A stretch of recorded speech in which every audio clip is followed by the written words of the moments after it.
Welcome back to my channel career tutorial. तो दोस्तों आज मैं बात करने वाला हूँ आईएफएस इंडियन फॉरेन सर्विस के बारे में।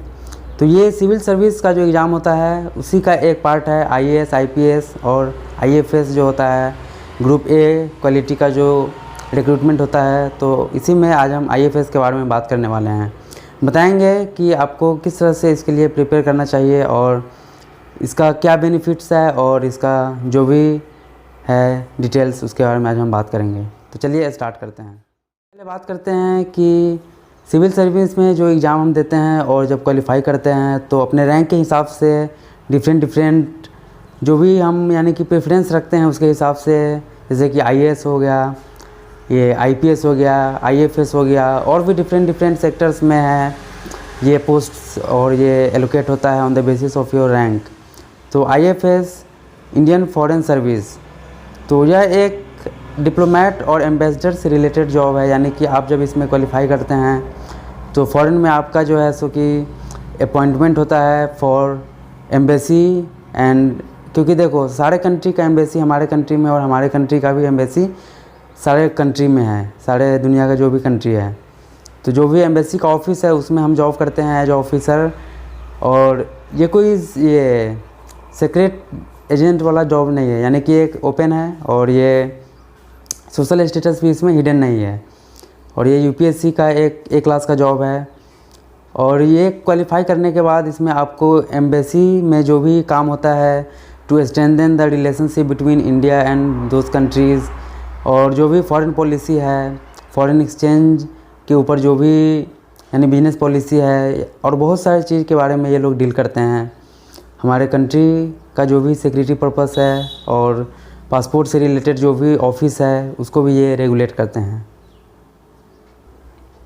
तो जिस तरह से देखते हैं कोई हमारे लीडर्स, प्राइम मिनिस्टर या प्रेसिडेंट जब किसी दूसरे कंट्री में विज़िट करने के लिए जाते हैं किसी काम से, तो उनका जो भी वहाँ पे ये वेलकम है या फिर देख रेख के लिए जो भी ये अरेंजमेंट करना पड़ता है वो एम्बेसी में जो ऑफिसर्स अपॉइंटमेंट होते हैं वही करते हैं। और इनका यही काम है कि हमारे रिलेशनशिप को अच्छा करना, फ्रेंडशिप को, फ्रेटर्निटी को इंक्रीज करना within our countries and those countries. तो अब बात करते हैं एलिजिबिलिटी का। तो इसमें आपका जो एज है 21 to 32 ईयर्स होना चाहिए और रिलैक्सेशन है फॉर रिजर्व कैटेगरीज़। और ये 6 अटैम्प्ट है जिसमें आप ये ट्राई कर सकते हैं and there is unlimited attempt for SC/ST categories. और इसके अलावा जो भी इसमें एग्ज़ाम वही सिविल सर्विस का ही है और आईएएस का जो एग्ज़ाम होता है वही सेम है, बस इसमें रैंक के हिसाब से ये मिलते हैं पोस्ट्स। और इसमें जो आपको चाहिए मेन, आपका फॉरेन लैंग्वेज अच्छा होना चाहिए, स्ट्रॉन्ग कम्युनिकेशन स्किल। और इसमें जाने के बाद जो सैलरी है इसका बहुत ही हाई है, यानी क्योंकि आप देखो फॉरेन में रहते हो तो वहाँ के हिसाब से लाइफ स्टैंडर्ड मेंटेन करना पड़ता है। तो government pay huge amount to your salary, तो ये एक इसमें अच्छा पॉइंट है। और इसमें जो एलिजिबल है कैंडिडेट्स वो नेबरिंग कंट्री से भी इसमें अप्लाई कर सकते हैं, लाइक नेपाल, भूटान, पाकिस्तान, श्रीलंका, ये सब से भी इसमें। और माइग्रेंट जो भी है जो कि दूसरे कंट्री से आके हमारे कंट्री में बसे हुए हैं वो लोग भी इसमें अप्लाई कर सकते हैं, क्योंकि ये फॉरेन नेशनल का जॉब है तो इसलिए ये रिलैक्सेशन इसमें मिलता है।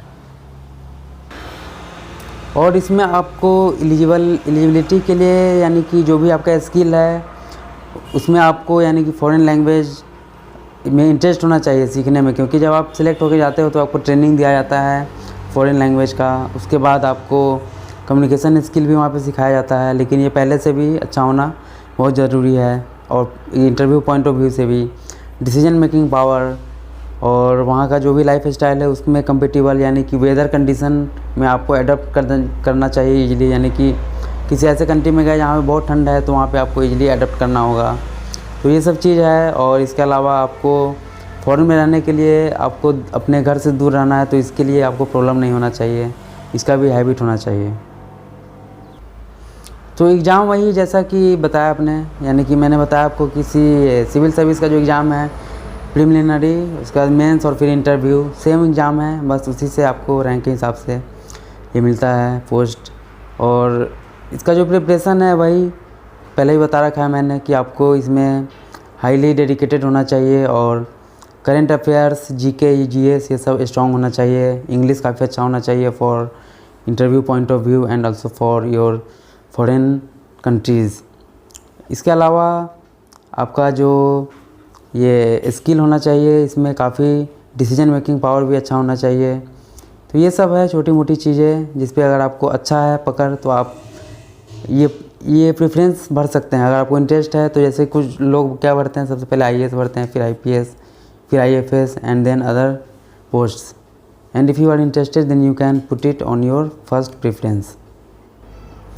और इसमें जो भी ये क्वालिफाई करते हैं मेंस के लिए, तो इंटरव्यू का प्रिपरेशन मॉक टेस्ट करना चाहिए कोचिंग ज्वाइन करके, क्योंकि प्री और मेंस तो ये क्या है कि आप ऑनलाइन भी क्लास कर सकते हैं, but for interview you need to practise more. उसके लिए आपको मॉक टेस्ट ज्वाइन करना चाहिए। जो भी फेमस कोचिंग है आप सभी को पता होगा, दिल्ली में बहुत सारा फेमस कोचिंग है यूपीएससी के प्रिपरेशन के लिए। तो एटलीस्ट मॉक टेस्ट का तो इंटरव्यू का जो प्रैक्टिस है वो तो करना ही चाहिए।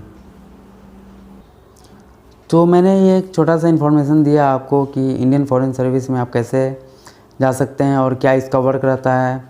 और ये काफ़ी इंटरेस्टिंग और रिस्पेक्टफुल जॉब है, और जिसको भी यानी कि थोड़ा एक्सपोजर चाहिए लाइफ में, ये हमारे कंट्री के अलावा अदर कंट्रीज़ का क्या वहाँ पे सिस्टम है और लाइफ स्टाइल, तो इसमें आप इंटरेस्ट ले सकते हैं और इसके लिए प्रिपरेशन कर सकते हैं। तो ये जॉब काफ़ी इंपॉर्टेंट है for India point of view कि दूसरे कंट्रीज़ में क्या हो रहा है, क्योंकि ये लोग ओपन सोर्स है एक तरह से, नॉट लाइक सीक्रेट एजेंट। तो ये जो भी वहाँ पे डेवलपमेंट हो रहा है और किस तरह से वहाँ पे कोई भी पॉलिसी मेकिंग डिसीजन लिया जा रहा है, या फिर कोई भी चीज़ हो, हेल्थ से हो, एजुकेशन से हो, क्या हम अपने कंट्रीज़ में और सुधार कर सकते हैं, या फिर डेवलपमेंट के लिए क्या क्या स्टेप्स ले सकते हैं, तो वो सब इन्फॉर्मेशन जो भी यानी किसी भी कंट्री में जो हमारा एम्बेसी है, अगर उस कंट्री का कुछ भी इन्फॉर्मेशन चाहिए तो हमें उससे मिलता है। So this was a small review और एक नोटिफिकेशन टाइप का था। मैंने बताया आपको आईएफएस के बारे में। अगर आपको इंटरेस्टेड है इसमें तो आप ये और भी सर्फ कर सकते हैं इंटरनेट पे। और अगर ये वीडियो अच्छा लगा तो आप अपने दोस्तों से शेयर करें, इस चैनल को सब्सक्राइब करें और बेल नोटिफिकेशन को ऑन करें for getting latest notification from our channel.